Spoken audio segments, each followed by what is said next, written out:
I bet you just wanna let your light shine. It feel like you've been waiting for the right time. This is your moment, moment, moment. It's time to change the world. Welcome to Lake Mohawk. My name is Josh Dahlheimer. I'm 32 years old, and I live at Lake Mohawk in Malvern, Ohio, with my wife Megan and my 3 boys Jonas, Elijah, and Gabriel. This is my first year as a WakeWell Chapter Leader. We want to come to the darkness. Lord knows we need light right now. Unity's calling, crying out from the mountain, telling us to come on. So I first heard about WakeWell. It was actually Giving Tuesday in November. I was scrolling through Instagram, looking at wakeboard videos, and I saw everyone posting about WakeWell. Through scrolling, I ended up on WakeWell's page and ultimately the WakeWell's website. Once reading the simple statement of love God, love others, love Wake, I was hooked and wanted to see how I could get involved with WakeWell. I quickly found there were no local chapters near Lake Mohawk or even in Ohio, so I started thinking about what it would look like to start a chapter here at Lake Mohawk. I reached out to WakeWell through email and was connected to Mark Hager, the national director. We spoke on the phone several times. He encouraged me to present the idea to my local church, First Christian Church of Malvern. Honestly, I wasn't sure how my church would react to a wakeboard outreach group. However, I was surprised to find they were 100% supportive of me in my pursuit of a wakeboard ministry here in Malvern. Ironically enough, they were looking for ways to get on the lake, so to speak, in hopes of reaching those and bringing them to the church. So we have a huge wake community here at Lake Mohawk, and I wanted to get involved and just bring that type of atmosphere to the community that I live in, to not only have a wakeboarding community, but to have a God-centered community. During those first few conversations with Mark, he invited me to attend the National WakeWell Conference to see what they were all about, to meet other leaders and members across the country, and of course, wakeboard. I was nervous at first, not because I was showing up to a group of dudes I never met before, or didn't know where I was going to sleep, or how I was even going to get back and forth from the airport, but because I actually picked up wakeboarding later in life and had never rode a cable park before. I decided to just go for it. I realized God was opening doors for me, and I'm so glad that I did. When I got there, I felt my worries fade away. The group of guys that welcomed me not only loved wakeboarding, but also loved God, and had a supportive attitude towards me and my desire to start a chapter at my lake. I heard testimonies from some amazing people, including Matt Manzari, who is one of the coolest guys I've met so far. I built friendships with guys and girls across the country who I still have contact with.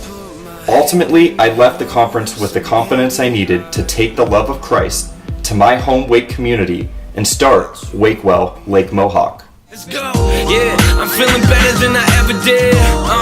Yeah, better than I ever was. I dare someone to say what better is, cause feeling better than this is something I never done. I put my hands up and I praise you. I ain't even got a trip, I'm unashamed too. You see the things that... So after leaving the conference, I still had some fears and anxieties about actually starting and establishing a chapter here at Lake Mohawk.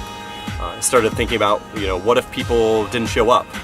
Holding a meet at a cable park is a little different because people are already coming there to wakeboard. At a lake, I'd have to get people to just come because they wanted to support me and the vision of WakeWell. How would I organize our meets? How could I deliver a message, let alone a meaningful one? My biggest fear was being afraid that people would come once or twice and then stop. However, I quickly found these fears were not worthwhile. I decided to hold our meets weekly on Monday nights.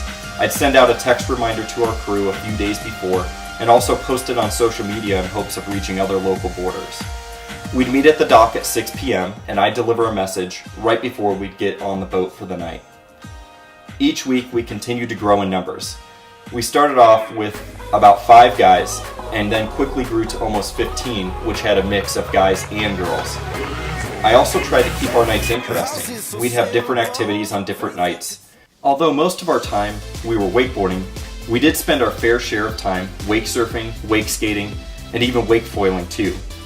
We even had a costume night for our last meet in October. Seeing a cow do a flip was probably one of the highlights of the season. More seriously though, one of the most meaningful aspects of this season was creating genuine relationships and friendships with the members in our crew, and building a crew that also wanted to take on the mission of WakeWell. We'd have members come for the message and leave to finish other responsibilities, and we'd have others come just to fellowship even if they weren't going to board that night. I found my crew wanted to be a part of WakeWell. I think they realized this group was different and were proud to be a part of it. Being linked to my local church, I've been provided with a multitude of resources to utilize as well. They not only support us through prayer, but they support us financially. The church saw the vision of WakeWell and recognized the wake culture as a new area of opportunity to provide ministry to. We are incredibly thankful to have encouragement from our church, as well as a crew that is willing to give back. In fact, we have events planned throughout our off-season to help with local church events representing our WakeWell chapter.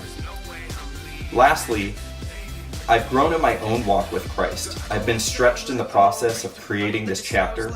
I've been forced to become uncomfortable in stepping up into a leadership position.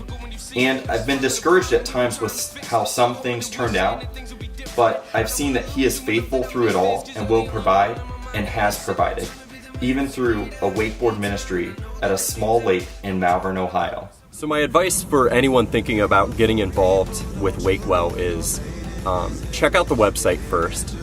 You can talk to Mark Hager, easy to get a hold of through email.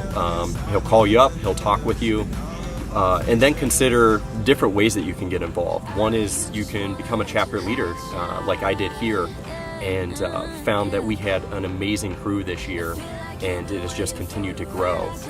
There's other ways as far as you can look to find a local chapter that's maybe already established and see how you can get involved. I promise you, if you go up to the leader and say, hey, what can I do to help you? They will give you something, even if it's just some little task, but anything that they can do to just help spread the word of God and to help make WakeWell successful. Time has changed the world. Hey. What are you waiting for? What are you waiting for? You know it's no time to waste, better get up. I know you're made for more. Oh yeah, you're made for more. Even when all hope is lost, never let up. In my blood now.